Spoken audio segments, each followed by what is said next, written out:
ရှေးဟောင်းနတ်ဘုရားဓာတ်တလန်လူလောကထဲကိုဆင်းသက်လာခဲ့တယ်။အဆုံးမတန်ကိုအာဏာတွေကိုရရှိဖို့အတွက်လူအများပြားကအဲ့ဒီနတ်ဘုရားဓာတ်ကိုနှုတ်ယူခြင်းခဲ့ကြတာပေါ့။ဒါပေမဲ့အနာကိုကပ်ဖို့ကြိုးစားတဲ့သူတိုင်းဟာချက်ချင်းဆိုသလိုလွင့်ထွက်သွားကြရပါတယ်။ဒါကြောင့်ဘယင်ကြီးကခါနာတဲ့ပြန်ပွဲတစ်ခုကိုကျင်းပပေးခဲ့တယ်။နတ်ဘုရားဓာတ်ကိုနှုတ်ယူတိုင်းတဲ့သူဟာရွှေအိတ်ပေါင်း9000စုလပြမယ်အပြင်လှပတဲ့မင်းသမီးလေးနဲ့ပါလက်ထပ်ခွင့်ရပါပါ။ကန်စန်းကျင်သူတွေအများကြီးရှိပြီးမဲ့ဘသူမှဒါနာကိုတောင်မကတ်နိုင်ခဲ့ကြပါဘူး။အဲ့ဒီအချိန်မှာမော်အစွမ်းရှိတယ်လို့ကြွေးကြော်တဲ့လူတစ်ယောက်ယုံကြည်ချက်အပြည့်နဲ့ရှေ့ထွက်လာပါတယ်။သူဟာရှိသမျှအားအင်တွေတုံးခဲ့ပေမဲ့တုံတုံရင်ရင်နဲ့နှစ်လမ်းပဲလှနိုင်ခဲ့တယ်။သူလဲကြတော့မဲ့အခြေအနေရောက်မှမော်အစွမ်းတွေတက်လာအောင်စီးရည်တမျိုးကိုခိုးတောက်လိုက်ပါတယ်။ဒီအားအင်တဲ့နဲ့သူနောက်ထပ်3လမ်းထပ်လန်းနိုင်ခဲ့တာပေါ့။ဒါပေမဲ့နတ်ဘုရားဓာတ်ဟာလိန်လလှည့်ဖျားတဲ့သူတွေကိုယွန်ရှားပုံရပါတယ်။ဓာတ်ကနေနတ်နဂါတကောင်ထွက်ပေါ်လာပြီးအဖြစ်ပေးတဲ့အနေနဲ့သူ့ကိုလွင့်ထွက်သွားအောင်လုပ်လိုက်ပါတော့တယ်။ဒီလိုထိတ်လန့်စရာမြင်ကွင်းကြောင့်ဘသူမှရှိမတူရဲကြတော့ပါဘူး။ဒါပေမဲ့မင်းသမီးရဲ့အလှအပမှာနစ်မောနေတဲ့ချမ်းသာတဲ့နေစားလေးကတော့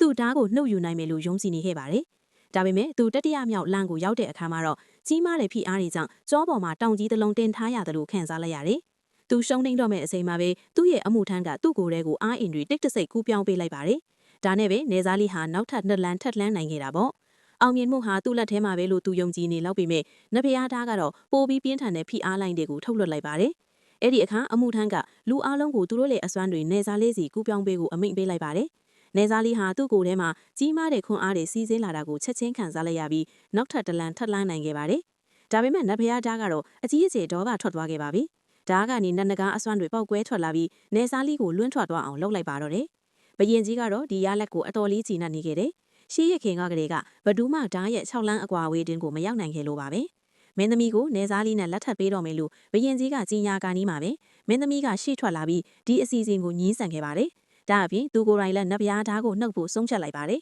။ဒါပေမဲ့သူမဟာဒုတိယမြောက်လမ်းကိုရောက်တဲ့အခါမှာတော့နောက်ထပ်တစ်လမ်းမှထပ်မတိုးနိုင်ခဲ့ပါဘူး။အဲ့ဒီနောက်လူအုပ်ထဲကနေတထမ်းစားနဲ့တူတဲ့လူတစ်ယောက်ထွက်လာပါတယ်။နတ်ဘုရားဓာတ်ကိုနှုတ်ရတာရေတော့ရတာလို့လွယ်ကူတယ်လို့သူကပြောလိုက်တာပါ။ချမ်းသာတဲ့နေစားလေးကတော့သူ့ရဲ့မောက်မာမှုကိုလောင်ပြောင်ခဲ့ပေမဲ့အဲ့ဒီလူကတော့ဂယုမဆိုင်ခဲ့ပါဘူး။သူဟာပုံမှန်ခြေလန်းတွေနဲ့ပဲအေးအေးဆေးဆေးရှေ့ကိုရှောက်သွားခဲ့တယ်။ပြီးတော့နတ်ဘုရားဓာတ်နာကိုတလန်းချင်းချင်းကပ်သွားပါတယ်။သူဓာတ်ကိုနှုတ်မှုတဲ့အချိန်မှာပဲနတ်နဂါကြီးပြန်ပေါ်လာပြန်ပါတယ်။သူလည်းအကြီးကျယ်အပြစ်ပေးခံရမယ်လို့အားလုံးကထင်ခဲ့ကြတာပေါ့။ဒါပေမဲ့နတ်နဂါကြီးဟာအဲ့ဒီလူကိုမြင်တာနဲ့ကြောက်လန့်တကြားထွက်ပြေးသွားပြီးပျောက်ကွယ်သွားပါတော့တယ်။နောက်ဆုံးမှာတော့သူဟာလူအားလုံးရှေ့မှာပဲနတ်ဘုရားဓာတ်ကိုနှုတ်ယူနိုင်ခဲ့ပါတယ်။အဲ့ဒီအချိန်ကစပြီးသူဟာကမ္ဘာပေါ်မှာအင်အားအကြီးဆုံးလူဖြစ်လာခဲ့ပါတော့တယ်။